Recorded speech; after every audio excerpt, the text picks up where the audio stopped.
This presentation, I'm just going to run through the theory behind Google Analytics and using it for website analytics to pursue business insights and actually use those business insights to increase or improve the business just by understanding what customers are doing on your website, how you're capturing their interaction and what goals you're setting, and looking at that data and finding out, how to improve what you're offering your customers online so you can drive your business, of course. So the things I'm going to be covering in this presentation will be an explanation of what is the website digital analytics, common pitfalls and mistakes, and also we're going to cover about the insights and business objectives, and then we're going to dive in and look at the conversions and the relationship to your business goals. Then finally, we're going to go through the Google Analytics dashboard and just do a brief overview about the data reports and things you can do within it. And then also looking at the real-time website activity, how you can monitor your customers and users coming into your website in real time. Then furthermore, we're going to break it down into certain areas of the Google Analytics, like your audience reports, where you can get in-depth information about your customers, the demographics, the gender, the breakdown, what they're using, technology, and all that. And then we're going to cover acquisition reports. Now this one's a really important one for the marketers out there who want to understand where the traffic's coming from and what is the best converters and what has the best engaged traffic and what channel it comes from. And then we go into user behavior reports, so what the customers are doing when they get to the site, how they're interacting with what you're doing. And then we're going to go into more depth into conversions and how to setting them up and understanding what information you're getting from Google Analytics and how to interpret that information and drive your business online. And then finally, we're going to go into the insights and the AI part of Google Analytics. It's just a Google machine learning that recommends particular insights for you. I won't go into too much depth about it. It's more or less you need to explore it yourself, because Google will just kind of offer you what you should be looking at. So then we're going to cover more in-depth information about conversions and how you can align them with your business goals and understand them with other reports, because they're kind of like the linchpin or the connector for everything that you're looking at in your website. Conversions are business value, they're dollar value. It could be revenue, it could be a sign-up, it could be an engagement type. That's what you're looking for to count success on your website. And then we're going to take a look at the Insights AI panel, or inside of the Google Analytics, which offers reports based on the data that you've already got in there, and it learns as you go and offers up reports that you may not even know you need or you're asking for, and then you can just click on them and it will produce the results for you. So it will kind of help you explore more about the features inside of Google Analytics. And then lastly, we're going to look at ways of defining a measurement strategy for your website. Now, that's why this is all much theory. We're not going to go too much into the actual back end of how it works inside of Google Analytics, because we'll cover that in later videos. Because if you're not really coming in with a strategy and you're just looking at the raw data, you won't really get much from it. You need to know what you're actually trying to look for. You've got to ask the questions about your business. What is value to you? What are you trying to measure? And we're going to cover that there. So let's get started. First of all, we're defining digital analytics here in the web web and app is measuring business goals and finding areas of improvement. We want to perform the measurement analysis, and then we want to take action from it. We want to get the insights from that measurement analysis. What is the data telling us? Is it telling us that customers are not engaged on a particular product, or they're coming from a certain channel that's driving more conversions and giving us more value? We need to look at that. We need to make changes to our business to take advantage of those constantly as the industry changes and evolves, and customers' habits and behaviors will also change. So then we need the insight to evolve the online experience based on those changes in the industry and users as well. It could be recent things like the COVID-19 experience from the start of 2020, and it's probably likely going to be in the end of 2021. And people's habits have changed online a great deal, particularly with online and e-commerce. So those things are changing right in front of us now, and that's why the analytics is so important.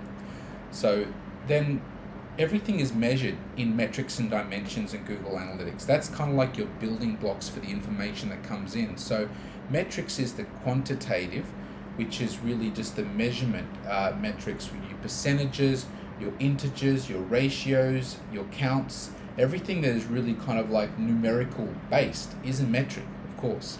And dimensions are qualitative.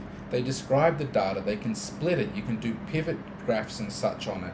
So you've got many points about dimensions. It could be the country, it could be the acquisition channel, it could be your demographic of customer, it can be your pages. So many things that describes what the data is. Metric counts it. So then analytics is not just about data, it's really about the insights you get from the data. And it can also show you what marketing efforts have the greatest return on investment. That's really crucial to the digital marketers and why they would want to use Google Analytics. So some of the common pitfalls is you don't want to just report the numbers. Some people call this hamster wheel analytics or being an analytics monkey. So that just highlights it, and this is what in the industry professionals call vanity metrics. So if you're going in there and you're looking at page views and sessions and stuff on your websites, and you're not really using that information to drive any insight, you're just saying, oh, this page had so many page views and this other type of campaign had this many sessions. That does give you a general understanding of engagement, but what does that even mean?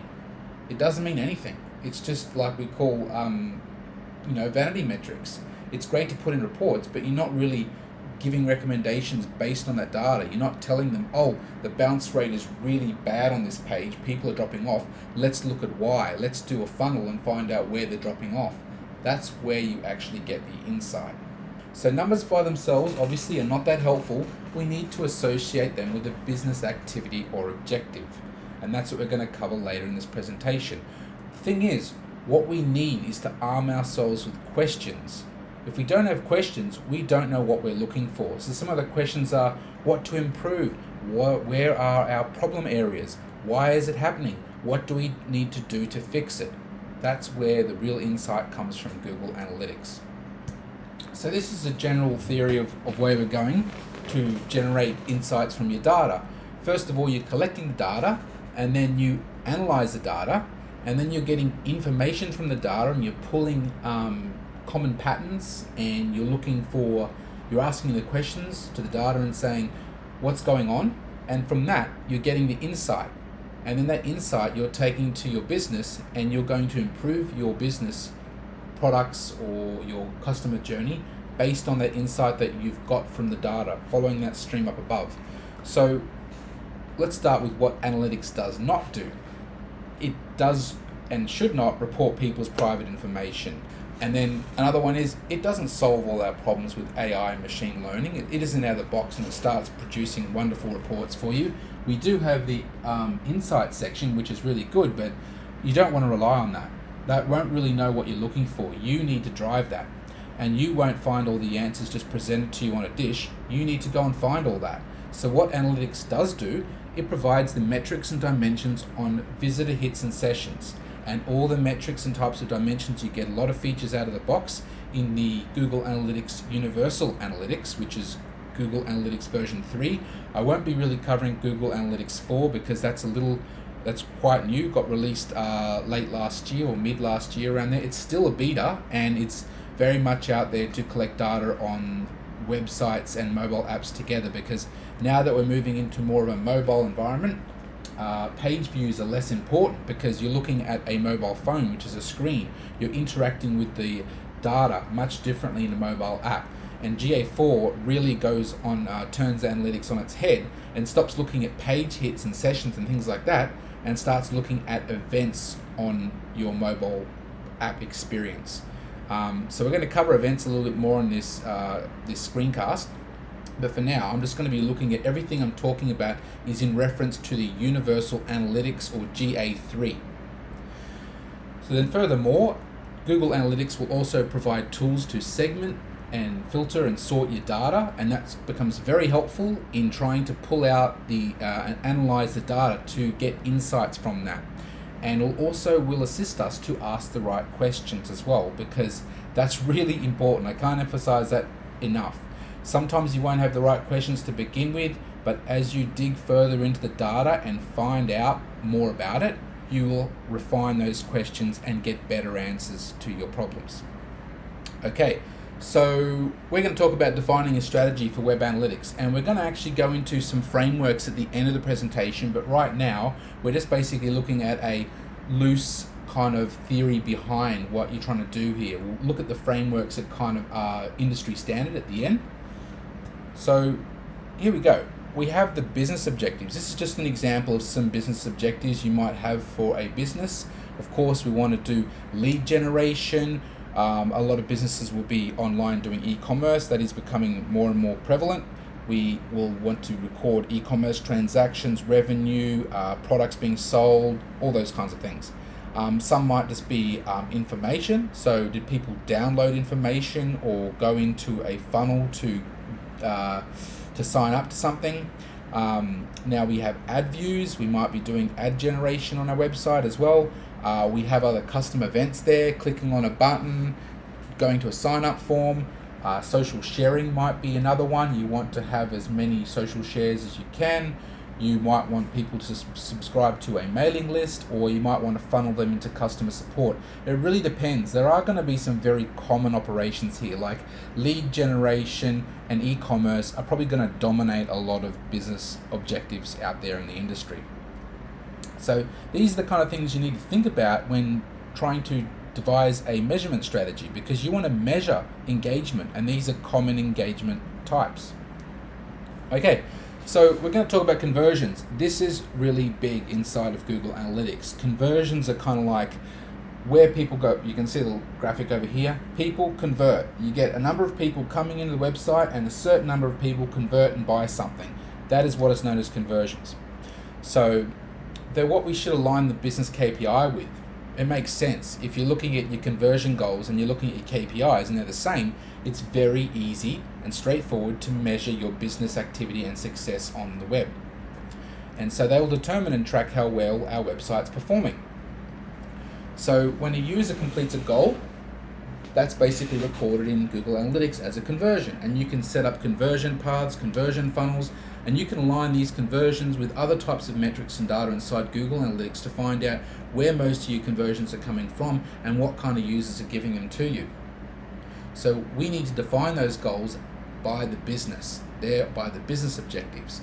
And they could be money, revenue value, or they could be interaction based. Anything that you measure as value for your business and it's something that you need to record, that's a goal conversion. So really, when you think about it, for most businesses, goals will ultimately lead to revenue generation, because unless you're a non-for-profit business, usually your goal will be a revenue figure. It'll be generate more profit, right? So we're looking here at some examples of some conversion goals. We have an e-commerce purchase. So within the e-commerce purchase, we have an order, and therefore a transaction takes place. It could be a lead form, it could be a subscription, it could be registering to a website, it could be a phone inquiry. And so some of the key performance indicators behind those that lead to those conversion goals will be the number of page views, the number of web visitors, how many likes, follows you might get on social media, the average time they spend on the website, also the bounce rate. Do they leave after coming straight to your website, or do they stay engaged? If you measure those key performance indicators of engagement, you're more likely to get a conversion. So they go hand in hand here, right here. So we have before in that screen, the green ones, they're the micro conversions. Did they download a document? Did they view a video on your website? Now, I can't stress this enough. Videos and websites are engaging. The more videos you have embedded on your website or moving graphics, the more likely you're going to retain users and interact with them. And people who are engaged in websites are more likely to make a conversion. I think everyone can see that relationship. It's pretty obvious.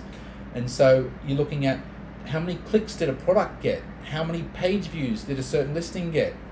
You measure those because you're looking at certain campaigns you're driving. So you're going to measure that kind of stuff. You're going to want to know. But we need to be careful about the micro conversions and don't just focus on those. Otherwise, we are tending to get over to the vanity metrics that I was talking about before.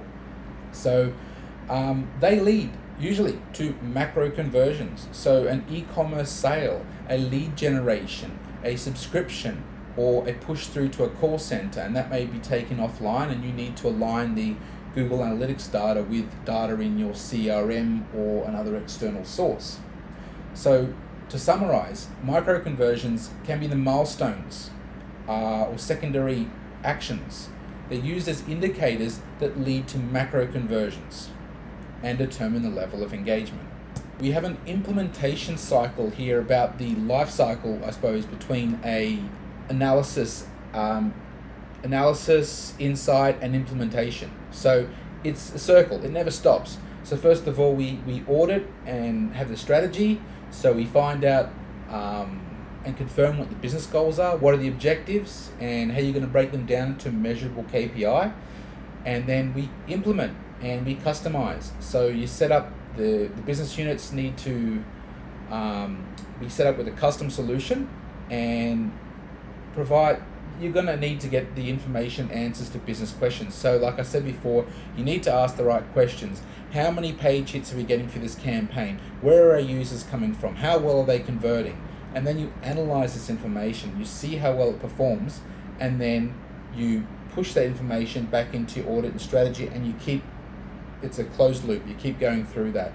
So you can think of this also in the idea of Scrum and Agile management. It's empirical. You go through increments and you keep improving it, and over time you make a better product overall, but you're using the data to do that. You deliver insights, you evaluate for the changing needs, you adjust your strategy and implementation, and then you deliver insights again. So this is a repetitive process as you're going. You keep analyzing and adjusting based on the insights. So this is what I'd like to get into, what we call the ABC. Okay, this section is what I would like to call the ABC of web analytics. It's quite easy to remember here. We have the acquisition, we have the behavior, and then we have the conversions, and that's what stands for the ABC. So you can look at this example here. This is just a diagram of a customer interaction with the website. So first of all, there's an SEM campaign coming in. Customer clicks on the ad, they arrive to the website. Where did they come from? They came from an ad, so that was the acquisition source. Now, behavior is the next one. Did the customer bounce? Did they engage? How long did they stay in? What pages did they view? How long was their session lasting? All right, and then what products did they browse? Those kinds of things. So you can see in those certain dots here in the middle, that's about the behavior. That's what people are doing. And then looking at what else did they do. Now, finally, what do you want them to do on the website? What's the end goal? Are they supposed to be buying a product, subscribing, joining up to the membership of the website? Is there a conversion happening or not? So we analyze that. We look at a successful conversion or a non-successful conversion, and we wonder why it's not converting as well. There could be things impeding on that. And as you go, we use that information and we optimize the ad, or we optimize the channel bringing in the customers, or we can even optimize the customer web experience itself. And we can break that down to what type of mobile they're using as well.